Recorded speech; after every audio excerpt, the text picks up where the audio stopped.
Hey everyone, Ziggy1X here, and this is not the kind of video that I wanted to make coming back from my 3-week sabbatical, which I've taken and enjoyed.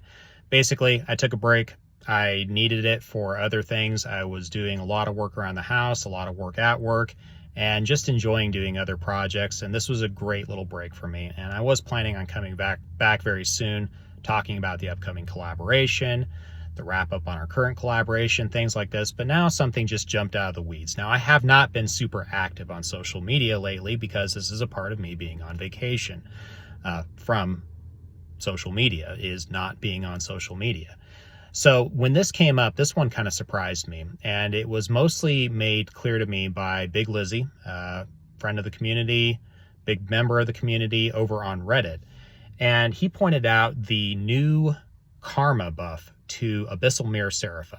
I'm not going to go into the details. What I will do is I will link Lizzy's post in this video, so please do go check it out, read it, leave a comment.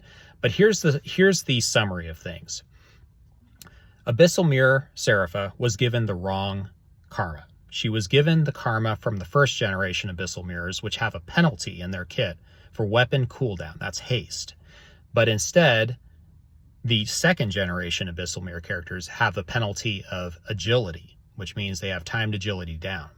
And so what happened was she was given the first generation bonus, which was 30% haste, which is equivalent, by the way, to the haste passives on 3 EX weapons, which makes your skill cooldown significantly faster.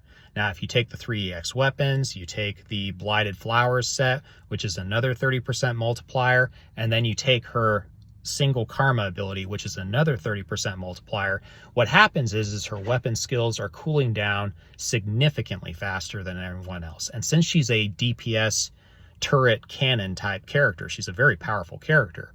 When she is able to fire off her skills that much faster, it basically sets her apart from everything else in the game. And this is not in a good way. And I'm going to explain why. First of all, this was a mistake. There's no doubt in my mind that this was a mistake, because if it wasn't a mistake, it would have come with regular power creep. How is regular power creep introduced? Typically through new costumes. This is not a new costume. This is a costume that's been around for a little while. It's still a very powerful costume, but it's typically introduced through new costumes. And the reason why is because the developers want you to spend and invest in the game. And so what they do is they incrementally bump up the power creep, and they encourage, through new content, through new challenges, through just making cool looking characters and things like that, they give you a period of time, a window, where you can invest in these characters. This is a good strategy because the people who want to spend will spend because they want to get what they want.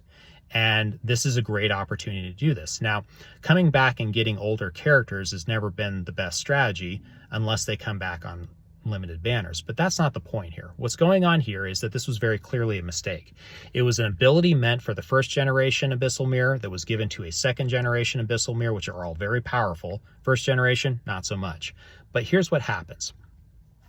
We have now a breach of trust because the developers didn't come out and say, oops, we made a mistake, here's some compensation, sorry for the resources you spent on this, and sorry for making a mistake, we'll do better next time.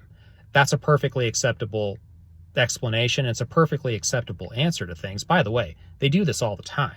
This isn't something new. So I'm frankly puzzled as to why they're making this decision to double down on this now. The only answer to this would be is that they were planning on randomly introducing absolutely busted karma passives into random existing characters that we have already had a chance to either pull on or not to pull on, and that upsets the entire balance of the game. And it also upsets the entire economy of the game. You don't want to mess with the economy of a game. When people are familiar with something and they understand how something works, they understand there will be power creep. They understand they'll need to either squirrel away resources or skip or spend or whatever to get ahead. Then that's something that every single one of us has reconciled ourselves to. But when you throw a wrench in the works, a giant monkey wrench like this into the works, what it does is it betrays the trust of the players. And trust once lost is very difficult to regain.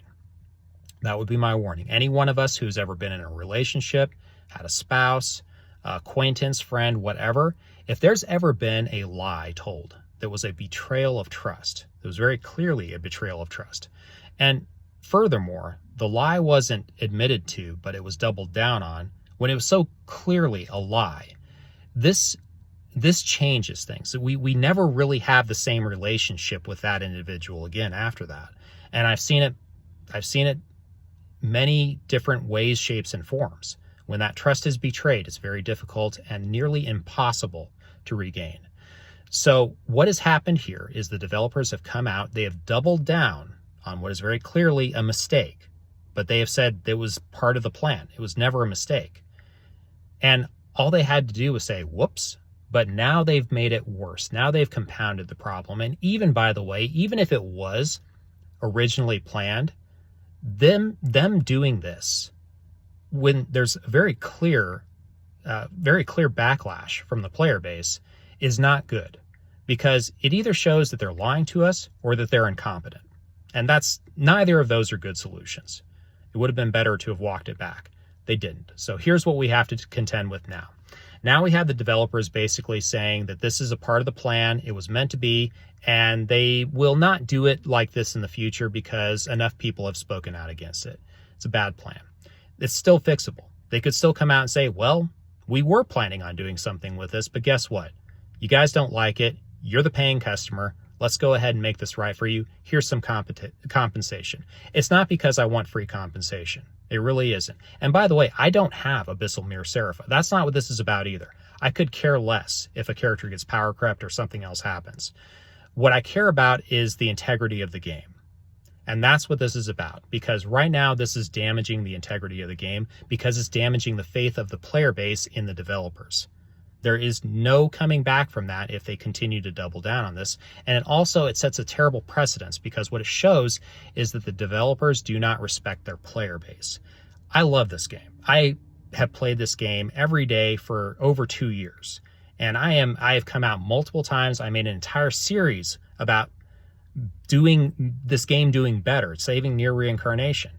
I have done nothing but speak good of this game. I have made 2 negative videos about this game, and one of them was because I was so absolutely punked on an April Fool's joke, and I had to come out afterwards with another video and say, well, I got punked hard, guys. So here's my apology to everybody who I was flaming in this last video. So I've realistically only come out with 1 negative video, and that was about the overabundance of limited costumes. That was last December, I believe, when I came out with that video. And so it's been almost a year since I've said anything negative. And again, that was about the only time I said anything negative. This is a bad thing.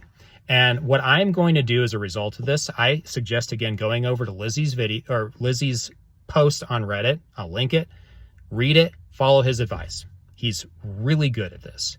And every one of us needs to go and now submit a ticket voicing our displeasure with this decision, and that it needs to be reversed, even if you are a beneficiary, even if you have Abyssal Mir Sarafa, you have her at Awakening 4, she's going to be your new best arena turret or whatever. It's a bad precedence. It sets a bad precedence for the game, and it hurts the whole game. So even if you do lose a little bit on the short term, I'm sure that you would be reimbursed for it if the developers do decide to reverse the decision. It's not going to hurt you in any way, and it will help the community. So my suggestion, again, go submit those tickets. For my part, I have no intention. I am a spender. Okay, I'm not a whale, but I'm a little dolphin. I spend when I want to. And when something catches my eye, I'll spend on it. And that's just the way I play the game. I play for my own enjoyment, and occasionally I want to give back because I feel like I'm receiving a quality good. This is me right now saying that I will close my wallet until this is rectified. I have zero intention on spending in this game until this is rectified. And I suspect that there are a whole lot of other big spenders out there, both on the global and the JP side, who feel much the same way. And I would actually make that as a call to action. Not only should we submit our tickets, but we should put our money where our mouths are at. This is the first time that I've ever said anything like this, and I never thought I would say anything like this, because I want the game to remain healthy. It's just like when I discipline a child. I do it, it hurts in the short term because you love them, but in the long term, you hope that they learn the lesson and that they become better people because of it. This is the exact same thing, except we're disciplining the developers. And so this would be my call to action. And I hope if any of you out there, any developers or anybody with some kind of sway or pull, I'm a small channel. I'm a really small channel. I'm teeny weeny, but I'm still one of the larger voices on YouTube for the NieR reincarnation community on the global side. And maybe, hopefully, something like that carries a little bit of sway. And I hope that this can be fixed. I really hope that we can all come back from this, say, well, that sucked, but moving on now. And I will happily come back and say thank you. I will say thank you, developers. I appreciate you listening to your players, even if this was a goof up, even if it got a little hairy. Thank you for doing the right thing in the end. And I'm all for forgiveness. I think forgiveness is one of the greatest virtues, and I think it makes the world a better place. And I will forgive a lot of things. So developers, please fix this. And that is my plea to you. That is, I suspect that I am saying this for a lot of other players out there. And I hope that we can move on and get excited about the next collaboration, Dragon Quest, and a few other things like this. And I just want to make good, upbeat videos because I don't make clickbait. I don't like making clickbait. I like making things that are useful. And this isn't useful, aside from poo-pooing on the developers, which again, I don't want to do. I want to encourage trust towards the developers, which is what I have always done, because I have up to this point had a lot of faith in the developers and followed them to their next game, Ever Crisis, because I appreciate this company so much and the quality product that they make. The only reason why I picked up Ever Crisis is because it was developed by Applebot. That's how much faith I have in these developers. I absolutely think the world of these guys. These guys are awesome. But if you are going to deal dirty with me, if you're going to be dishonest with me, and then you're going to tell me it's for my own good, I'm going to say, sorry, buddy. I don't have to play your game, and I don't have to spend money on your game either. That's my closing thought on that. I hope everyone is having a wonderful day. Again, this is not the way I wanted to make this video, this comeback to YouTube. But I think it needed to be said. So please let your voices be heard, everyone. Viva la revolution. All that good jazz. And by the way, as a side note, if any of you have not watched Castlevania Nocturne, amazing. Go watch it. So I just finished it and I absolutely loved it. So anyways, that's going to be my closing thought on that. Guys, please fix this. Thanks. Peace out, y'all. Bye.